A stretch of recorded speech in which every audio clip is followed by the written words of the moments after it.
모두 반갑습니다. 네, 오늘은 법구경 개송 제 33번, 34번, 35번 이렇게 세 개를 가지고 이야기를 해볼까 합니다. 법구경이 법문하기에 참 좋습니다. 일단은 개송들이 쉽고 또 각 개송마다 그 당시에 개송이 나오게 된 그 스토리가 있어요. 또 듣는 여러분들도 지루하지도 않고 또 쉬운 내용이지만 또 많은 또 깊은 내용을 담고 있습니다. 그래서 제가 뭐 딱히 법문할 게 없으면 법구경을 합니다. 개송 33번이 뭐냐 제가 한번 읽어 드리겠습니다. 오늘은 주로 마음에 대한 이야기입니다. 마음. 흔들리고 동요하며 보호하기 어렵고 지키기 어려운 마음을 슬기로운 이는 곧게 만든다. 화살을 만드는 이가 굽은 곳을 곧게 펴듯이. 34번. 물 밖으로 던져진 물고기가 몸부림치듯 이 마음도 또한 그렇다. 마라의 왕국에서 벗어나려고 수행 대상에서 집중하면 마음은 싫어하며 몸부림친다. 35번. 마음은 다스리기 어렵나니 항상 좋아하는 곳으로 빠르게 치닫는다. 마음을 길들여야 훌륭하나니 길들여진 마음이 행복을 가져온다.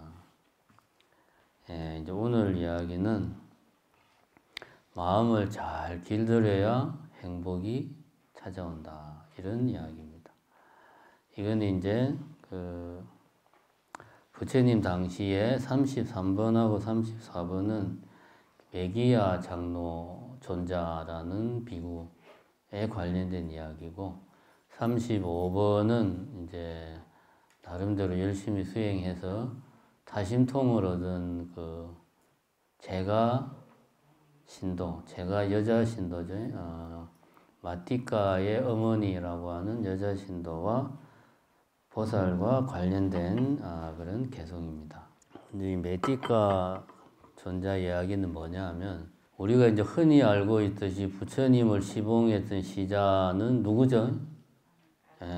아난존자죠. 이제 우리는 상식적으로 아난존자만 부처님을 시봉한 걸로 알고 있는데 사실은 안 그렇습니다.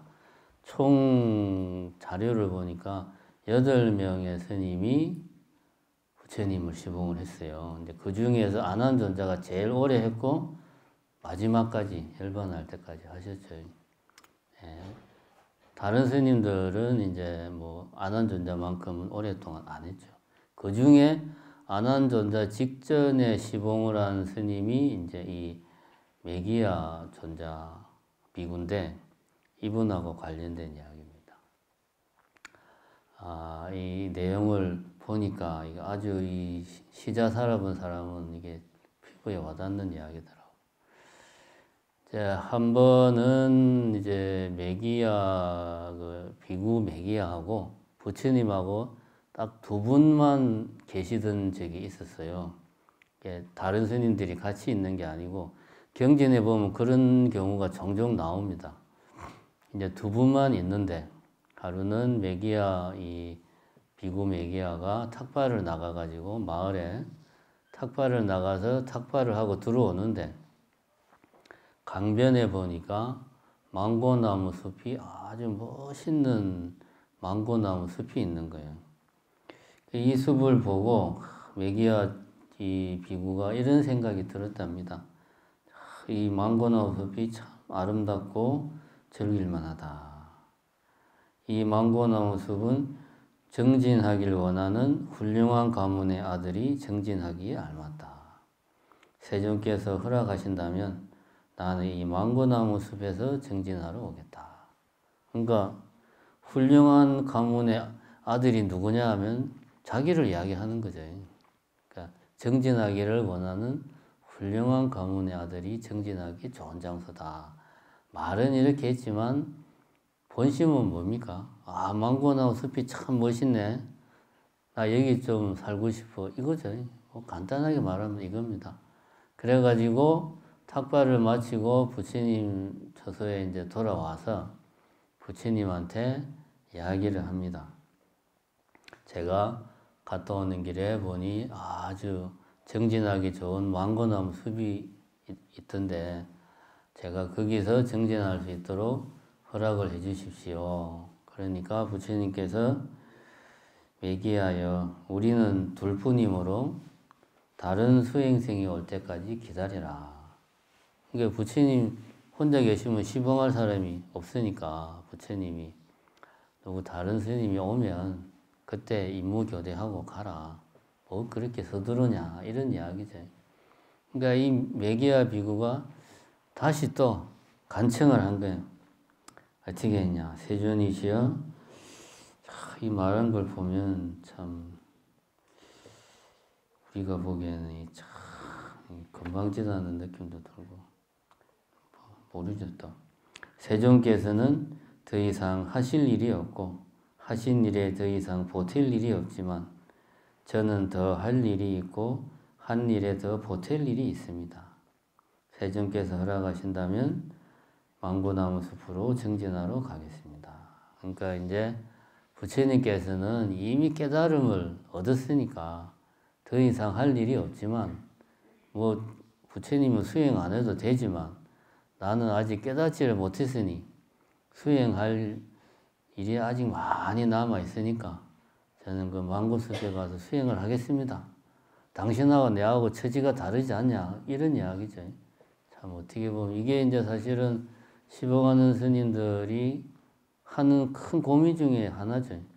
내가 언제까지 시봉을 하고 있어야 되나? 나도 빨리 가서 공부해야 되는데, 나도 선방 가야 되는데, 뭐 이제 이런 시자라면 누구나 하는 생각입니다만은, 이 우리 매기야 비구는 이제 그런 마음이 더 컸던 모양입니다. 그만큼 그 망고나무 숲이 멋있었나 봐요. 부처님이 보면 항상 뭐든지 두 번까지는 당신 뜻하고 맞지 않을 때는 거절을 합니다. 근데 또 세 번째 요청을 하면 그때는 항상 들어주셨어요. 이번에도 이 매기야의 존자가 또 허락을 해달라고 다시 간청을 하니까 부처님께서 그래 네가 정진을 하겠다는데 가서 하도록 해라. 그리고 매기야 존자는 혼자 망고나무 숲으로 가서 거기서 정진을 시작을 했어요. 정진을 했는데 이게 이제 문제가 생긴 겁니다. 무슨 문제가 생겼냐면 부처님하고 이제 부처님을 시봉하고 수행을 할 때는 그렇지가 않았는데 혼자 그 망고나무 숲에서 정진을 하니까 이 세 가지 건전하지 못한 마음, 그러니까 첫 번째가 감각적 쾌락의 메인 사유, 뭔가를 탐내거나 아니면 뭐 음심이 일어나거나 이런 감각적 쾌락의 마음이 생겨나고, 두 번째가 분심, 화내는 마음이 생겨나고, 세 번째가 어떤 그 폭력, 뭔가에 대한 공격적인 마음, 이런 우리가 말하는 번뇌 중에서 거친 번뇌죠. 이런 거친 번뇌가 막 일어나는 거예요. 이 매기야 존자가 자기가 비록 깨달음을 얻지 못했지만 부처님 밑에서 이렇게 공부를 하면서 이렇게 번뇌가 거칠게 일어난 적이 없었는데 참 이상하다 해가지고 다시 부처님께 돌아가서 이제 이야기를 합니다. 부처님한테. 제가 이제 이 믿음으로 집에서 집 없는 곳으로 출가를 하였는데 이 제가 앞에서 말한 이런 세 가지 이런 마음에 사로잡혀 있습니다. 정말 놀라운 일입니다. 그전에는 이런 일이 없었는데 왜 이렇습니까? 라고 이제 부처님한테 가서 이야기를 하니까 부처님께서 이제 말씀을 하시기를 이제 뭐 길게 이야기하시는데 요약을 하면 마음에 의한 해탈이 성숙하지 않았다면 5가지 원리가 도움이 된다. 그러니까 아직 매기야 비구 너는 마음에 의한 해탈이 성숙이 되지 않았기 때문에 주변 여건에 따라서 마음이 많이 휘둘린다 이거지. 그러니까 네가 탐심을 가지고 좋다고 생각했던 그 망구나무 숲에 있으니까 네 마음속에 그친 번뇌가 오히려 더 많이 발흥을 한 거다. 그러니까 이런 경우에는 5가지 원리가 이 마음을 성숙시키는 데 도움이 된다 하면서 뭐 5가지를 쭉 이야기하는데 그건 뭐 간단하게 말하면 첫 번째는 주변에 항상 훌륭한 도반이 있어야 된다. 두 번째는 계를 잘 지켜야 된다. 세 번째는 쓸데없는 신변잡기나 뭐 의미 없는 이야기를 나누지 말고 의미 있는 이야기, 법에 관한 이야기를 항상 나누어야 된다. 네 번째는 당연히 열심히 정진을 꾸준히 해야 된다. 다섯 번째는 항상 마음을 지혜롭게 쓰려고 노력해야 된다. 이렇게 이제 5가지 이런 마음을 가져야 어떤 마음이 성숙해지고 거친 번뇌를 다 몰아내고 해탈하는 데 도움이 된다. 이렇게 이제 부처님이 이야기를 했습니다. 그리고 나서 이 5가지 마음이 바탕이 되면 어느 정도 이런 마음이 좀 갖추어졌다 싶으면 이거는 요것만 하면 해탈하는 게 아니고 지금 말한 이 5가지는 해탈을 하기 위한 일종의 준비 작업이죠. 준비 작업. 공부를 하기 전에 책상을 깨끗하게 정리하는 거하고 마찬가지입니다. 이런 좀 사전 준비 작업이 되면 그 다음에 4가지를 해야 된다. 탐심을 없애기 위해서는 부정관을 해야 되고 탐심이라는 것은 욕망이 강한 거다 말입니다. 그런 욕망이 강한 걸 없애려면 부정관, 부정관이라는 것은 뭐 예를 들면 백골관이라든가 이런 걸 해서 이 몸이 청정하지가 않고 더덥고 무상하고 사라지는 거구나 라는 거를 관하는 거죠. 뭐 백골관 같은 게 그 중에 하나입니다. 자기 몸을 쭉 그렇게 관해서 이 몸의 어떤 욕심을 내가 없애려고 하는 거. 그 다음에 이제 분노하는 마음을 없애기 위해서는 자애관을 해야 된다. 자애관은 뭐 자비관이라고도 이야기합니다. 자비심을 키우는 그런 수행. 그 다음에 세 번째는 분별심, 생각을 없애기 위해서는 여기 이제 부처님께서는 호흡에 대한 마음 챙김, 덜숨과 날숨을 관찰하면서 수행하는 호흡관이죠. 수식관도 여기 포함되고 뭐 어쨌든 이런 걸 통해서 분별심을 없애고 마지막으로는 내가 있다는 생각, 아상이죠. 이 생각을 없애기 위해서는 무상에 대한 자각을 닦아야 된다. 이 4가지 수행을 해야 된다. 그래서 앞에 5가지 준비 작업을 하고 이 4가지 수행을 해야 비로소 열반에 이룰 수 있다. 이렇게 이제 부처님이 이야기를 했습니다.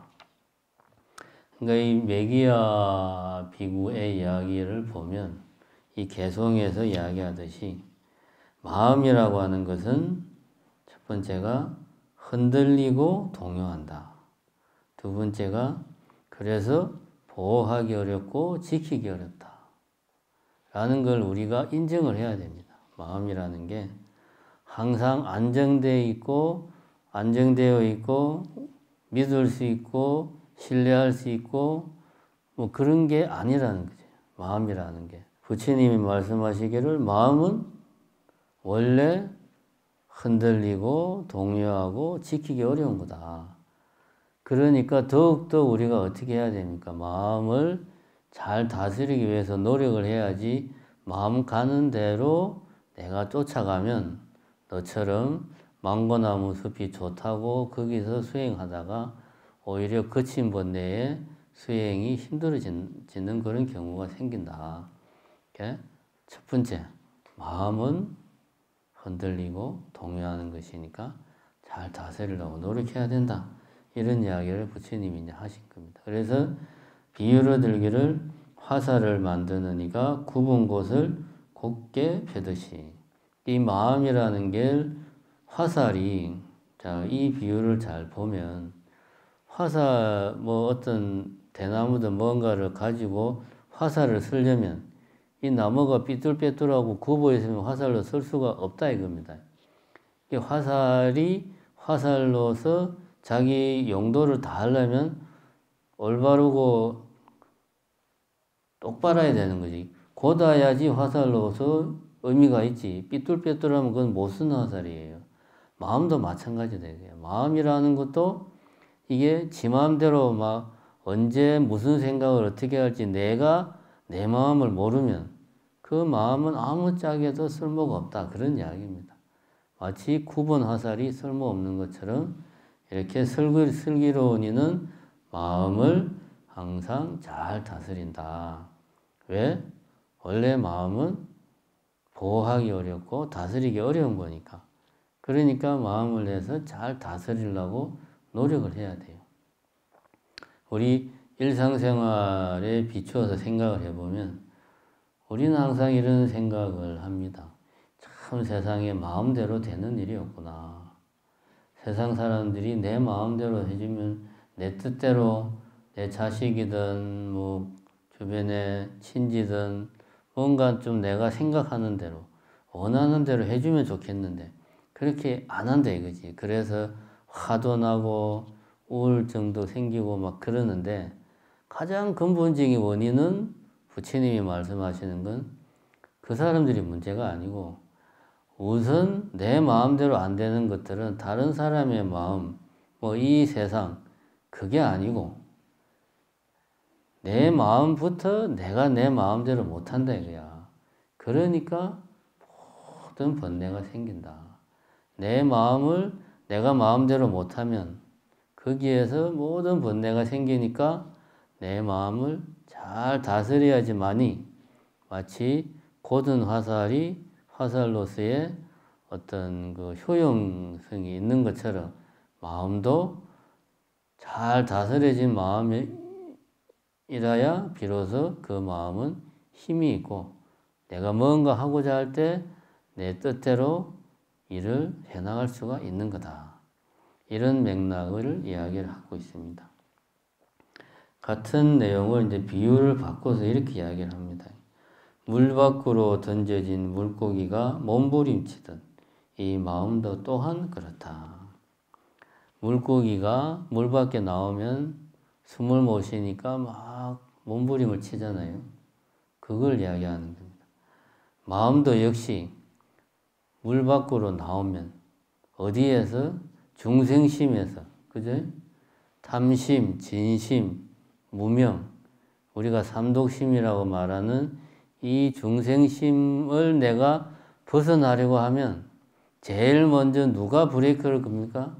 내 마음이 브레이크를 거는 거예요.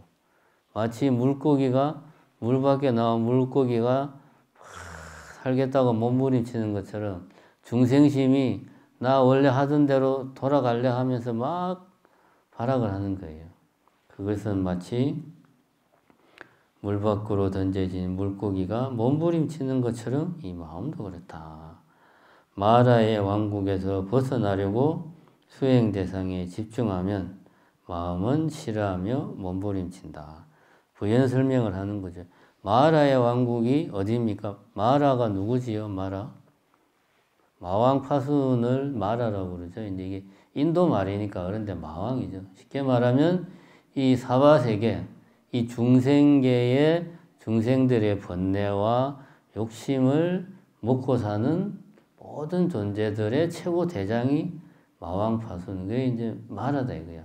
그래서 부처님이 깨달음을 얻기 직전에 이 바로 마왕파순이 저 수행자가 깨달음을 얻으면 우리가 일용하는 양식인 중생들의 번뇌와 욕심, 무명 이런 것들이 사라져버리면 우리들이 설 땅이 없구나. 그래가지고 마왕파순이 자기 딸도 보내고 뭐 자기 군대도 보내고 해가지고 깨달음을 못 얻게 방해를 했는데 결국은 그런 걸 다 물리치죠. 그래서 마왕파 스님 제일 마지막에 내놓은 제안이 뭡니까? 그러면 이 세계를 네가 다스려라. 전륜성왕의 지위를 주겠다. 그래도 부처님은 그것마저도 뿌리치고 깨달음을 얻은 거 아닙니까? 그러니까 마라의 왕국은 바로 이 중생심이 들끓는 이 사바세계, 중생심 그 자체를 말하는 거죠. 내가 이 중생심에서 벗어나려고 수행을 열심히 하면 내 마음은, 이 중생심은 하기 싫다고 괴롭다고 막 몸부림친다 이겁니다. 어떻게?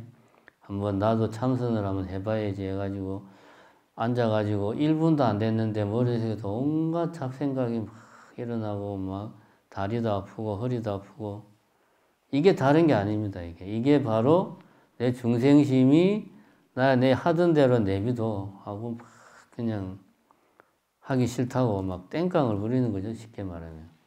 이게 우리의 마음이다 라는 걸 우리가 잘 알아야 되겠다.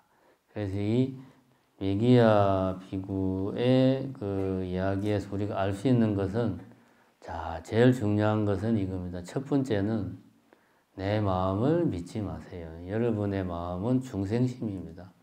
그 마음은 믿어봐야 결국에는 욕심의 끝을 보는 거고 분노의 끝을 보는 거지, 그 마음 믿어서 되는 일은 하나도 없습니다.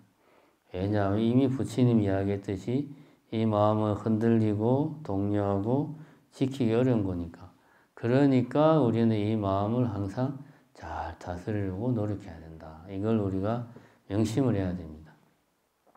두 번째는 이제 이 마띠나의 어머니라는 그 보살의 이야기인데, 이 이야기와 관련된 개송은 뭐 역시 마음에 관한 이야기인데 이런 겁니다. 마음은 다스리기 어려움나니 항상 좋아하는 것으로 빠르게 치닫는다. 마음을 길들여야 훌륭하나니 길들여진 마음이 행복을 가져온다. 참 말은 쉽고 좋은 말인데 힘들죠. 이렇게 하기가. 자, 이 마띠나 어머니 보살의 이야기는 어떤 거냐 하면 뭐 대강 이야기하면 이런 겁니다. 부처님을 따르는 수행자 무리 한 60명 정도가 이제 안거철이 돼가지고 안거할 장소를 찾기 위해서 이제 길을 떠나요. 그러다 한 마을을 지나게 되어서 그 마을에서 이제 하룻밤을, 그 마을 부근 숲에서 이제 하룻밤을 잤겠죠. 그러니까 그 마을 촌장이 이제 마띠난가 마치난가 뭐 하여튼 촌장 이름이고, 그 촌장의 어머니가 이 이야기의 주인공이라. 이 마띠나 촌장의 어머니가 불심이 아주 깊은 양반이 돼가지고 자기 마을에 수행자들이 왔다. 그러니까 이제 공양도 올리고 막 그랬겠죠. 그래서 스님들은 어디로 가십니까? 그러니까 안거철이 돼서 수행할 곳을 찾고 있다. 그러니까 그 어머니가 그러면 멀리 가지 마시고 여기서 수행을 하시면 제가 안거 동안 여러분들의 사원과 공양을 다 책임지겠습니다. 그러니까 이제 스님들은 그렇게 하시라고. 그리고 이제 그 마을 주변에 있는 숲에서 수행을 시작을 했어요. 그러면서 이제 시작을 하면서 규칙을 정했습니다. 규칙은 뭐 간단한데, 아침에 함께 탁발을 하고 낮에는 2사람 이상이 같이 있지 말자. 우리는 수행을 하는 사람들이니까 2 비구가 함께 있지 않겠다. 이렇게 이야기하고 저녁에는 함께 모여서 장로를 시봉하자. 그러니까 아침에 탁발할 때 함께 모이고 낮 시간 동안은 각자 자기 처소, 뭐 나무 밑이든 어디든 자기 처소에서 수행에 몰두하고 저녁에는 어른 스님을 함께 시봉을 하자. 이렇게 서로 약속을 하고, 수행 중에 무슨 일이 있으면, 병이 난 스님이 있으면 나와서 종을 치면 우리가 어떤 스님이 병이 났구나 이렇게 알고 각자 처소에서 나오는 걸로 하자. 이렇게 이제 약속을 하고 그 안거를 시작을 했어요. 이제 한 번은 이 마띠나 촌장의 어머니가 스님들이 수행을 잘하나 이제 궁금도 하고 또 공양을 또 이렇게 가서 바칠 요량으로 평소와는 다르게, 평소에는 스님들이 탁발을 나오지만 이날은 이제 사원으로 갔어요. 갔는데 아무도 없는 거예요.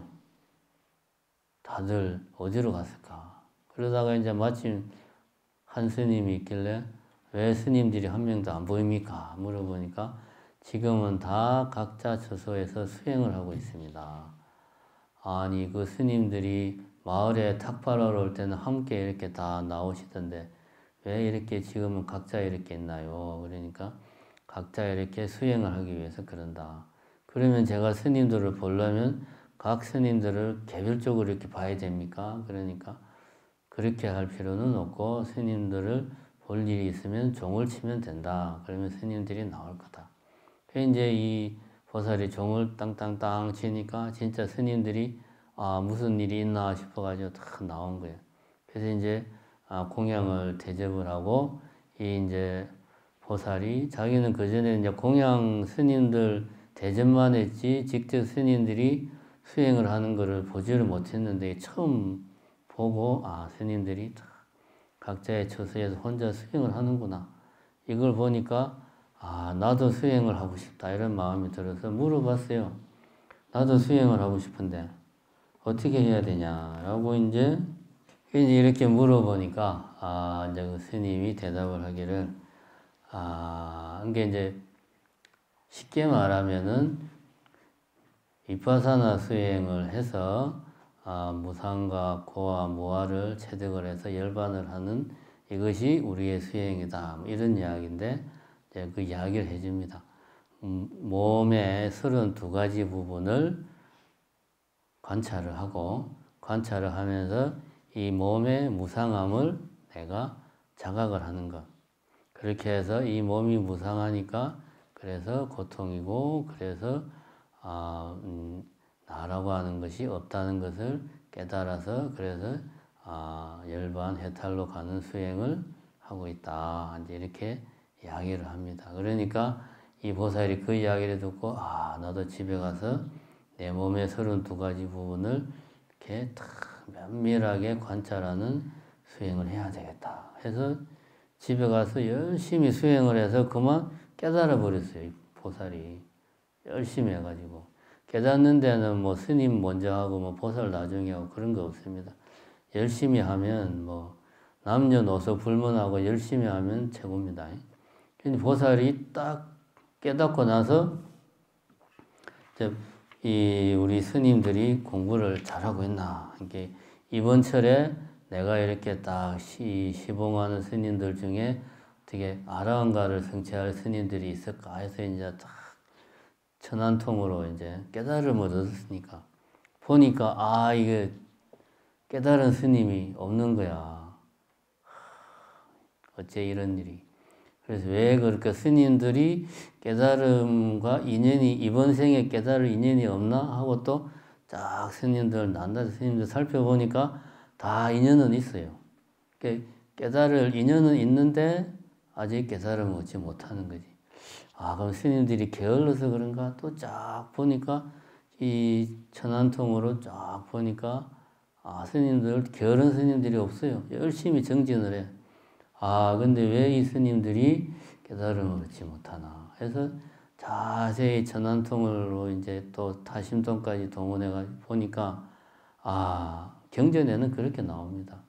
음식에 문제가 있어서 그렇다라고 이제 결론을 내리고 이 보살이 그때부터 지극한 정성으로 스님들이 오늘은 우유죽이 먹고 싶은데 라는 생각을 하면 이 보살은 신통이 열려가지고 다심통이 열려가지고 그 생각을 하면 바로 그냥 우유죽을 만들어가지고 생각만 하면 그냥 갖다 주는 거예요.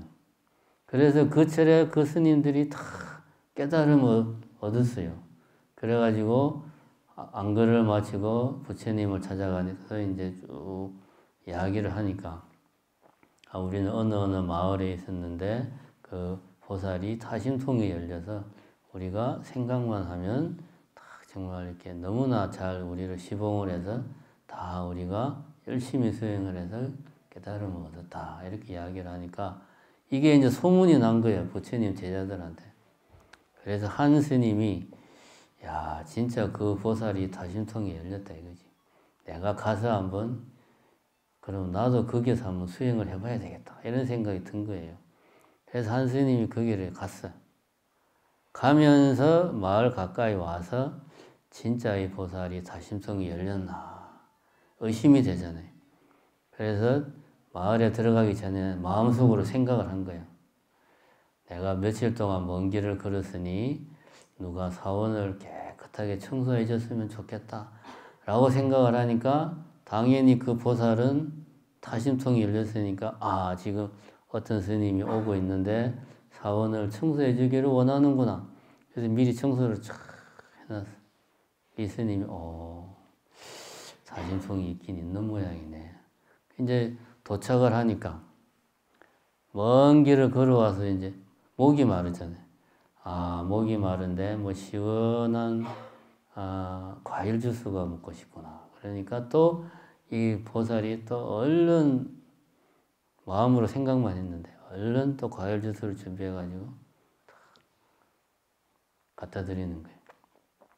그래서 이제 그날은 잘 자고 다음날 아침에 배가 고픈데 좀 맛있는 죽이 먹고 싶구나. 그러니까 아침 일찍 보살이 또 그냥 먹을 걸 챙겨가지고 딱 또 본인이 안 오고 이제 자기 밑에 이제 그 하인을 시켜서 갖다 준 거야. 그러니까 이 스님이 이 보살이 진짜 다심통이 있구나.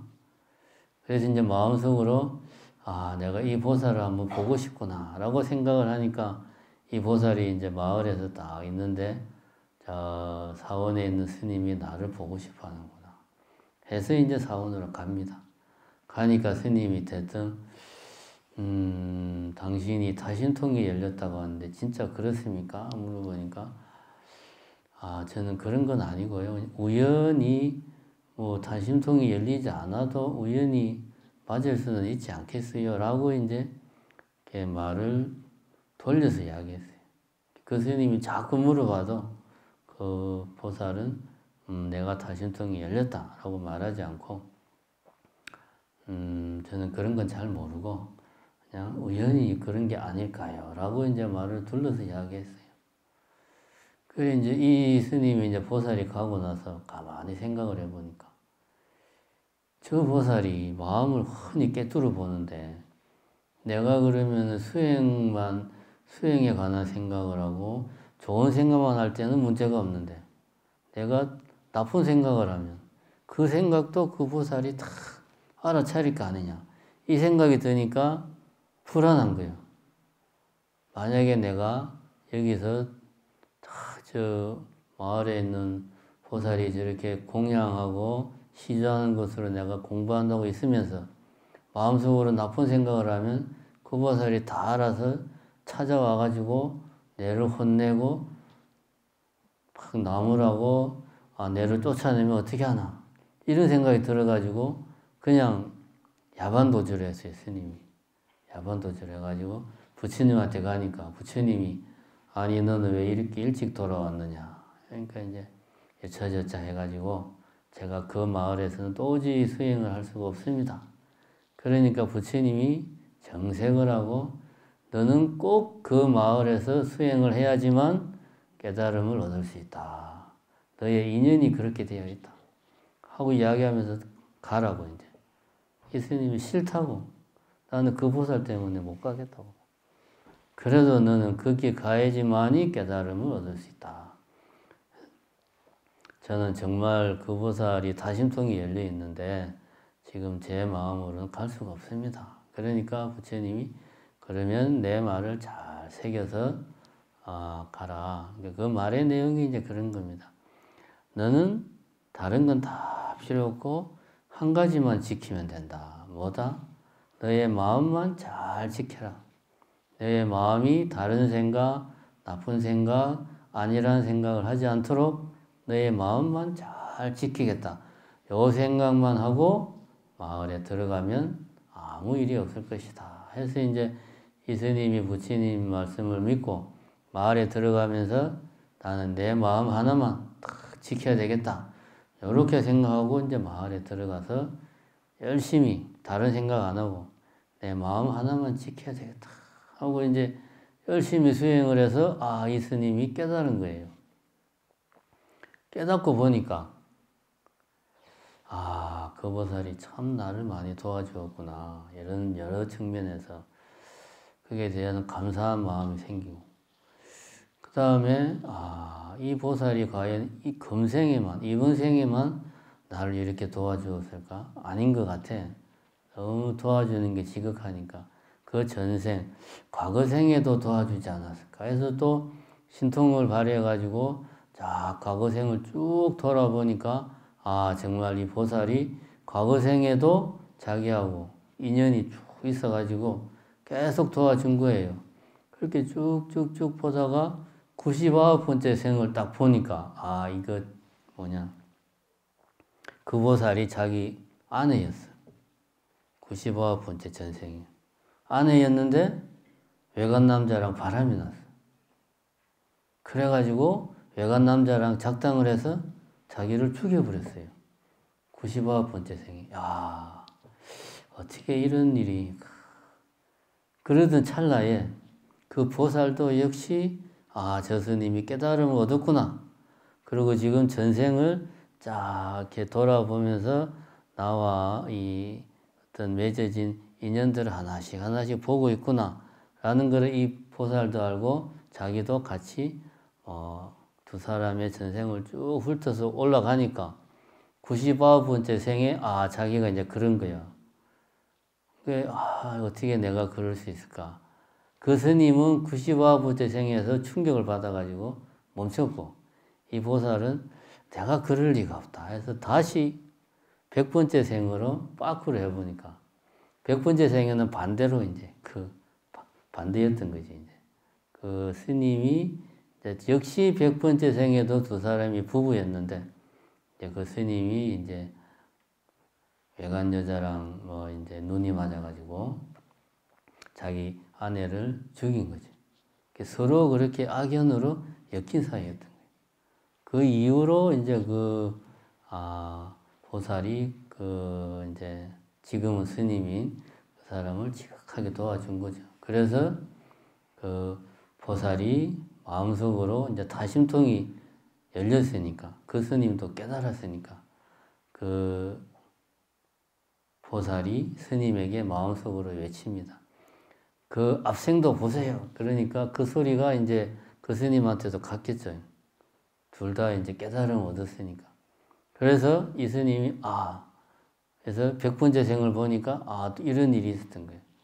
그래서 그 스님이 내가 정말 이 제가신도에게 많은 도움을 받았구나 라는 것을 깊이 깨닫고 그 다음에 법문을 쫙 한 뒤에 열반에 들었다. 그러니까 쉽게 말해서 그렇게 하고 그 자리에서 입적을 했다. 이게 이제 다심통을 얻은 제가신도 마티카의 어머니의 이야기입니다. 이 이야기도 같은 맥락이에요. 마음을 잘 지키고 마음을 잘 다스리는 게 가장 중요하다.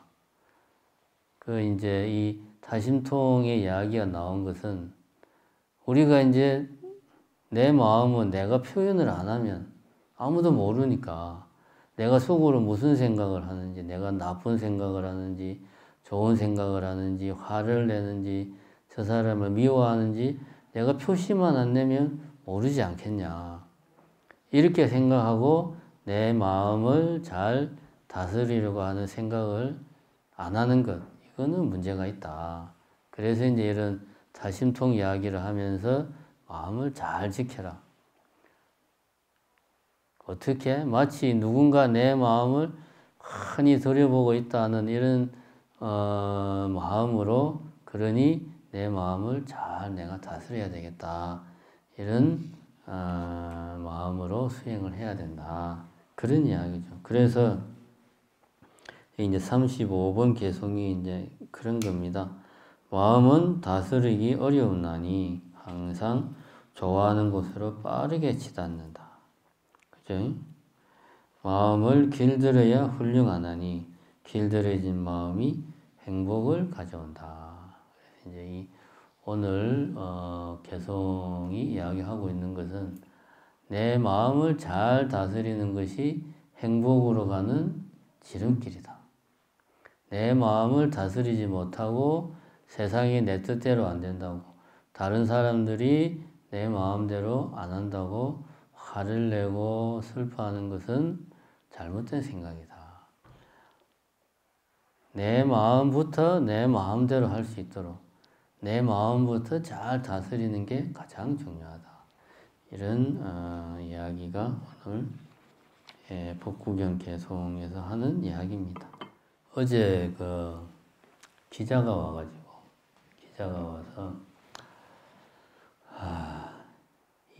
20대 대통령에게 무엇을 바랍니까? 라고 이렇게 기자가 와서 그걸 했으니까 그거 뭡니까? 인터뷰. 요즘 갑자기 말이 잘 생각이 안 나요. 치매인가? 이제 갑자기 찾아와가지고 이제 인터뷰를 해서 인터뷰를 좀 따갔는데 질문이 그거였어요. 20대 대통령에게 바라는 것이 무엇입니까? 그게 질문이었습니다. 그래서 제가 방송 나가는 게만 20초도 채 안 된다고 하니까 길게 말은 해봐야 다 편집되니까 짧게 해달라고 해서 한마디만 해달라. 그래서 이렇게 이야기했습니다. 자기 성찰을 하는데 게으름이 없는 사람, 20대 대통령이 바라는 것은 그거 하나뿐이다. 이렇게 이야기를 했습니다. 이제 우리 같은 성직자나 정치인이나 추구하는 목표는 똑같아요. 중생들의 행복입니다. 그죠? 똑같습니다.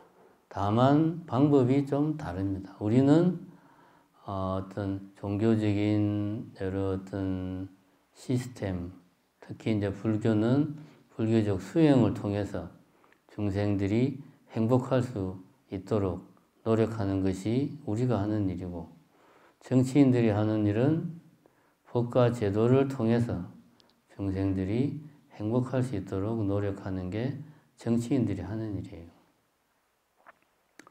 그런데 이제 문제가 뭐냐 하면 지금 우리나라 같은 경우가 70년대, 80년대까지는 80년대까지는 정치를 하는 사람이든 일반 백성이든 다 당면 과제가 잘 살아보자 하는 거였습니다. 우리가 유신 독재를 이제 독재 정부라고 많이 이제 지금은 비판을 하지만 그럼에도 불구하고 70년대 그때 당시 눈부신 경제 성장을 이루어낼 수 있었던 거는 그거는 또 유신 정부가 또 우리 사회에 기여한 또 좋은 순기능 중에 하나입니다. 어쨌든 지금 80년대까지는 모든 사람들이 어떻게든 가난을 벗어나보자 하는데 다 올인을 했어요. 그래서 지금 우리나라는 그럭저럭 먹고 사는 게 문제가 없습니다. 세계 몇 위다 10위권 안에 들어간다 어쩐다 또 선진국으로 인정을 하고 그런 상태까지 우리가 왔습니다. 그런데 이제 지금 우리 국민들이 보면 이제 뭡니까 부동산 집값 좀 올라가면 집값 올라간다고 그냥 난리를 들고 일자리가 없으면 일자리 없다고 그냥 난리 그냥. 그러니까 그래도 우리는 이미 먹고 살만하고 우리 사회 전체가 가지고 있는 부도 상당한데 전 세계 10손가락 안에 들어갈 정도로 많은 부를 가지고 있는데 그래도 지금 우리 사는 사람들은 더 잘 먹고 더 잘 살라고 지금 아등바등하고 있어요.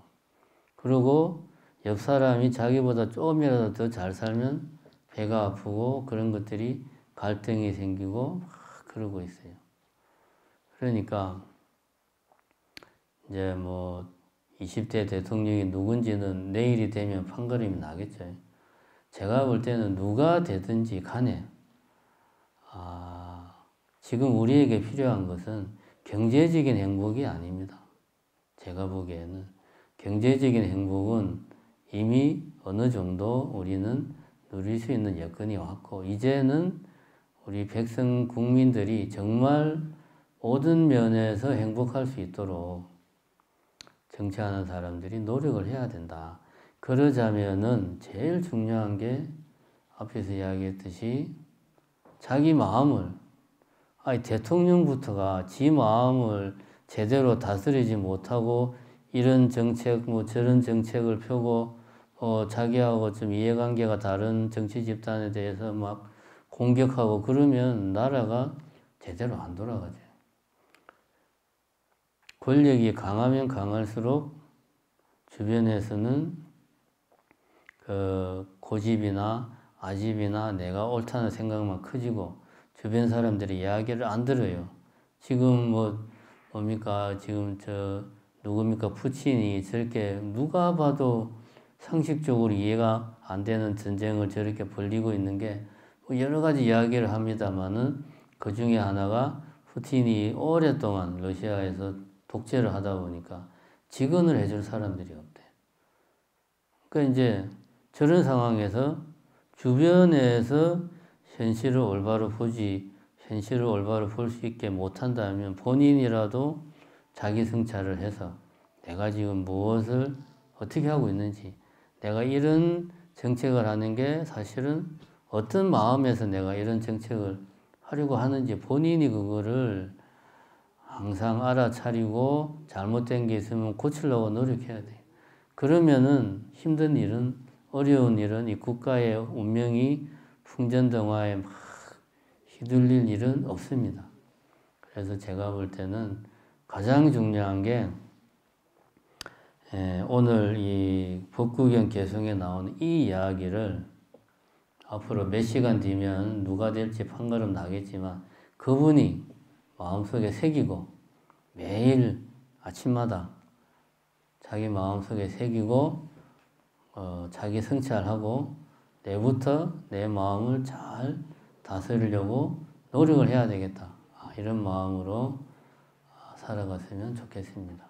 어쨌든 오늘은 이제 대통령 선거하는 날인데요. 대부분 사전 투표들을 많이 하셔가지고 좀 투표율 날 같은 느낌은 별로 안 듭니다만은 그래도 투표는 국민의 권리자 의무이니까 꼭 투표 행사하시고 이 나라의 국민으로서 자기 주권을 절대로 포기하는 일이 없도록 하시기 바랍니다. 감사합니다.